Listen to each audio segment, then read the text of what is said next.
Bonjour les amis, bienvenue au milieu d'un branle-bas de combat. Vous vous dites, vous êtes nombreux en tout cas à vous le dire, qu'est-ce que c'est que ce chantier au nord de La Rochelle? Encore du désordre dans cette ville, peut-être une énième autoroute qui nous relierait vers le nord? Pas du tout. La Rochelle est en train d'installer là son futur centre de secours appelé à remplacer celui de Mireille, une caserne de pompiers. Actuellement, deux casernes desservent l'agglomération rochelaise, la caserne de Villeneuve, la caserne de Mireille. C'est de ce côté-là qu'il va y avoir du changement. Explication de texte en direct et merci de nous rejoindre depuis la caserne des pompiers de Mireille en compagnie de Stéphane Villain. Stéphane, bonjour. Bonjour. Stéphane Villain, maire de Châtelaillon si vous fréquentez les plages, mais surtout vice-président au département, en charge entre autres des questions de la sécurité. Et puis le commandant Gélato. Commandant, bonjour. Bonjour à vous. Bonjour à tous. En tout cas, vous êtes maître d'œuvre là d'une manœuvre importante. Il va falloir délocaliser une caserne. Stéphane, elle était pas bien la caserne de Mireille. Qu'est-ce qui justifie qu'il faille partir un jour? Je crois qu'en fait elle a maintenant vécu, elle a rempli son rôle, mais aujourd'hui elle est obsolète. C'est vrai qu'elle est vieille, donc à date d'un certain nombre d'années. Je pense qu'aujourd'hui il faut maintenant avoir des outils dignes de ce nom pour que les pompiers puissent travailler dans les meilleures conditions. Et c'est vrai qu'au niveau du bâtiment, là il est maintenant complètement dépassé. Alors non pas que l'endroit ne soit pas bien placé, puisqu'en fait aujourd'hui il est encore assez fonctionnel, puisqu'il permet d'aller relativement vite sur les accidents de la route ou autres, mais pour autant c'est vrai que ce bâtiment est vieillissant, il fallait faire quelque chose. Les mêmes services seront donc affectés à cette caserne prochaine, risque industriel, risque agricole, etc. On le voit en fait, vous voyez les engins qui sont à l'intérieur permettent justement toutes sortes en fait de sorties, que ce soit pour tout ce que vous venez de citer, et même, il faut savoir quand même que 80% des déplacements des pompiers sont pour les accidents en fait sur la route, pour les secours à la personne. Mais c'est vrai que si jamais il y a un feu, on l'a vu malheureusement sur les silos de la Palisse, tout de suite en fait bien sûr il y a des engins qui permettent de sortir sur le site. On a réussi à trouver de la rationalité là-bas sur site. On est quand même sur un échangeur d'importance, ça vient de partout, ça va partout. Si vous êtes géolocalisé là, c'est parce que c'est plus pratique géographiquement. Il va y avoir des embranchements un peu spécifiques qui vont permettre la fluidité sur la rocade. Le carrefour qui dessert l'entrée de la ville devrait être changé et nous permettre d'avoir une accessibilité améliorée dans ce secteur. Mais quoi qu'il en soit, déjà avoir 2 hectares comme on en va l'avoir à disposition intramuros et de ce côté de la rocade, c'était une situation qui était quasi impossible, que la ville, que le département et que le CDA nous ont permis de trouver. C'est un emplacement pour nous idéal pour l'avenir. Comment on est bon sur certains risques qui sont spécifiques un peu de nos régions? Est-ce qu'on peut imaginer que vous allez rajouter à la panoplie des services des nouveaux? En général, quand on se déplace, qu'on grandit, quoique là vous grandissez pas, mais je sais pas, on rajoute du confort, on rajoute de la technologie. L'avenir nous le dira, on va rajouter effectivement du confort, si tant est qu'on puisse prendre ce qualificatif pour les sapeurs-pompiers. Vous voyez déjà sur les images derrière nous l'exiguïté qu'il y a à se déplacer à l'intérieur de la remise.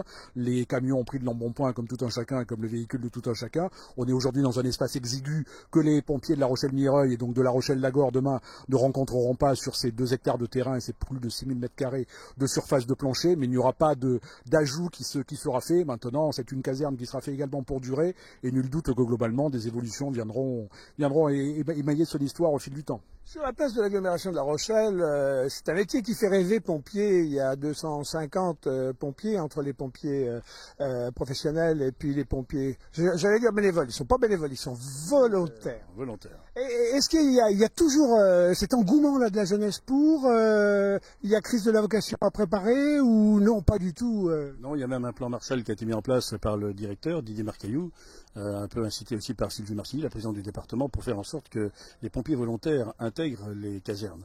Et d'ailleurs, on incite les communes à faire en sorte de mettre à disposition des gens qui travaillent dans des communes, des salariés des communes, pour travailler pour les pompiers. Et on voit que ça marche. On voit qu'il y a en fait de plus en plus de personnes qui souhaitent effectivement faire ce rôle de pompier volontaire. Pour autant, en ce qui concerne les pompiers professionnels, ils sont là, il n'y a pas de problème. Il y en a même beaucoup qui demandent la Charente-Maritime parce que c'est un lieu privilégié.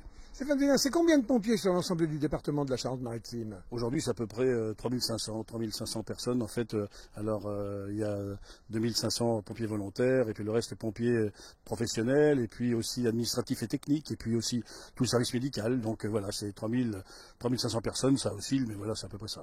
Vous le disiez tout à l'heure, 80% c'est des risques ménagers, ça veut dire qu'il y a 20%, c'est quand même d'autres risques, et des gros, et des spectaculaires.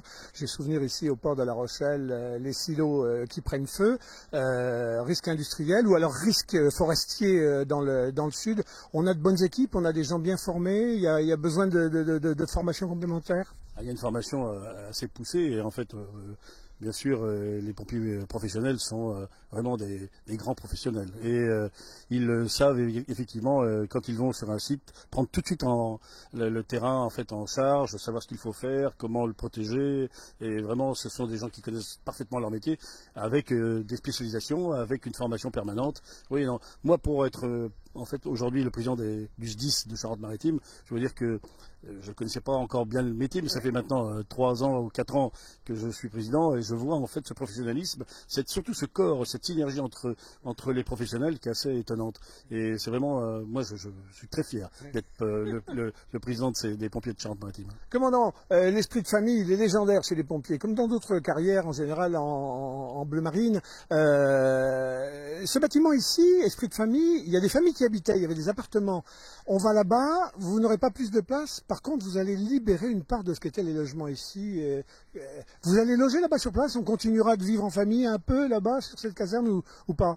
Alors, cette vie en famille, elle n'existe plus dans ces locaux depuis déjà un certain nombre d'années. Depuis 2017, les pompiers ne sont plus logés sur le site de l'ensemble des casernes de France. Donc, ça veut dire que les étages que vous voyez actuellement sont devenus des chambres de garde, uniquement occupées par les sapeurs-pompiers professionnels qui sont de garde. On va retrouver exactement le même régime pour la caserne de La Rochelle-Lagor avec des chambres de garde, mais on va troquer des appartements vide entre guillemets, ou du moins occupé pour partie, par des chambres de garde. Donc on va renverser complètement l'équilibre des surfaces. Aujourd'hui, 60% des surfaces de plancher de l'actuelle caserne sont mobilisées par des appartements qui ne sont plus en usage d'hébergement. Demain, l'hébergement ne représentera que 10% de nos surfaces de plancher. On aura donc 90% qui sera dédié au travail. Et vous évoquiez notamment la formation. On aura la chance d'avoir des accessoires de formation, une tour de manœuvre, une toiture pédagogique, un espace de formation dédié au niveau de la remise qui pourra accueillir le cas échéant un parcours aérien ou autre. On aura donc sur le site de La Rochelle-Lagor un certain nombre d'accessoires de formation indispensables au maintien en compétence de nos sapeurs-pompiers. Vous avez eu la gentillesse de mettre à notre disposition une superbe maquette qu'on est en train de voir, qui est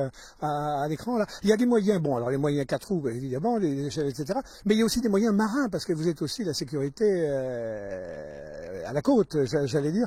Là-bas, vous allez aussi pouvoir stocker du matériel? On reste exactement dans la même configuration. C'est une caserne qui vient remplacer la caserne existante, puisque la caserne existante était, comme le disait le président, exiguë, elle ne correspondait plus aux standards actuels, et les études qui menaient à faire une reconstruction sur site, voire une extension, avaient un coût qui n'était pas compatible avec les démarches et qui nous ont fait opter pour une démarche de construction nouvelle. Pour autant, la caserne de La Rochelle-Mireuil, c'est la caserne la plus importante du département, qui regroupe à elle seule la quasi-totalité des équipes spécialisées existantes, et entre autres, et pour majeure partie d'entre elles, on a les équipes de secours en partie nautique qui œuvrent toute l'année sur le littoral de la Charente-Maritime, notamment à travers la projection que nous permet de réaliser l'hélicoptère de la sécurité civile qui est armé quotidiennement par un sapeur-pompier de nos rangs. Bon, on est bien armé. Est-ce qu'il y a encore un domaine sur lequel on pourrait peut-être un peu appuyer, parce que ça fait un peu mal, où on dit ça serait bien qu'on soit un peu renforcé sur ce flanc-là pour tel type de sinistre? Dans ce domaine-là, vous semblez être un homme heureux. On va essayer de l'être. Bon, Stéphane, rien dans la besace là d'informations particulières qui ferait que après ça vous avez peut-être en tête autre chose, non? Non, simplement de dire que le département met effectivement les moyens, puisque c'est 14 millions d'euros, la nouvelle caserne, avec, on l'a dit, en fait, vraiment un bâtiment qui va être fonctionnel, qui va être vraiment pour tous les pompiers un outil performant. Donc voilà une bonne chose. Maintenant, il va falloir qu'on en fasse d'autres ailleurs. Et c'est vrai qu'actuellement, le département a un peu de difficulté, elle n'a pas les mêmes moyens, donc ça va se retarder un peu dans le temps, mais ça va se faire quand même. On parlait de l'esprit, en tout cas de famille des pompiers. Je voudrais qu'on sépare sur une note qui est vraiment très significative de ce que sont les pompiers. Le souci toujours face au drame de pouvoir aussi se mettre de la joie en compensation. Et là, ils organisent vendredi la grande soirée des pompiers de La Rochelle qui s'appelle Tous en blanc. Ça va festoyer. Oui, mais dites donc, il y aura des filles. On voit qu'il y a de plus en plus de filles qui veulent être pompières. La féminisation existe dans nos rangs depuis de nombreuses années. Il y en a sur La Rochelle, sur les 2 casernes Rochelle et sur l'ensemble du département, un nombre conséquent de personnels féminins qui viennent compléter nos rangs avec une grande utilité. Alors, le bal, c'est à la caserne de Villeneuve? À la caserne de Villeneuve, puisqu'il faut savoir qu'historiquement, les deux casernes de La Rochelle sont regroupées au sein d'une même amicale, qui est l'amicale des sapeurs-pompiers de La Rochelle. Et donc, indépendamment de la localisation sur Villeneuve-les-Salines, elle va concerner les effectifs des deux centres et elle est bien entendu ouverte à tout le public de l'agglomération au sens large et du département et les touristes, bien entendu, avec plaisir. Voilà, c'est ce vendredi, si vous n'avez rien à regarder à la télé, et il n'y a pas grand-chose, je crois, vendredi à regarder à la télé, allez donc, oui, allez donc voir les pompiers, vous allez, et surtout préparez votre carnet de balles est prêt? Et il est prêt, en fait, et puis je vais tout de suite mettre le même habit que vous, en blanc, pour pouvoir venir au bal. Monsieur le maire de Châtellerault, monsieur le vice-président du département chargé en particulier de la sécurité, monsieur le commandant, grand merci à vous pour cet accueil. Voilà, cette caserne pour encore quelques mois, et après, elle disparaîtra, mais vous trouverez bien mieux sur la Gore. À bientôt!